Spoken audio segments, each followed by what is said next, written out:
50-60 ಪಾನಿಪುರಿ ತಿನ್ಬೇಕಮ್ಮ. ಸರಿ ಇಂದ್ರಮ್ಮ, ಆಯ್ತು, ನಾನು ನಿಮಗೆ ಮತ್ತೆ ಕರೆ ಮಾಡ್ತೇನೆ ಎಂದು ಫೋನ್ ಕಟ್ ಮಾಡುತ್ತಾಳೆ.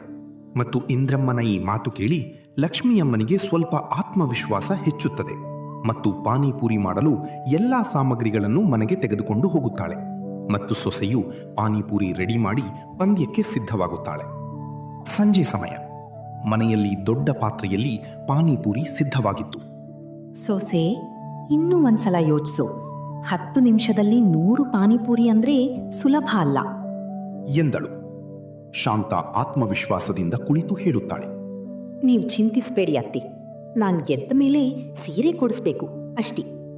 ಅಷ್ಟರಲ್ಲಿ ರಾಮಣ್ಣ ಮತ್ತು ಸಾಗರ್ ಕೆಲಸ ಮುಗಿಸಿ ಮನೆಗೆ ಬಂದರು. ಮನೆಯಲ್ಲೆಲ್ಲ ಪಾನಿಪುರಿ ನೋಡಿದ ರಾಮಣ್ಣ ಮತ್ತು ಸಾಗರ್ ಆಶ್ಚರ್ಯದಿಂದ, ಏನಮ್ಮ ಇದು, ಮನೆಯಲ್ಲೇ ಪಾನಿಪುರಿ ಅಂಗಡಿಯಾ? ಇಷ್ಟು ಪಾನಿಪುರಿ ಯಾಕೆ ಮಾಡಿದಿರಿ ಅಮ್ಮ?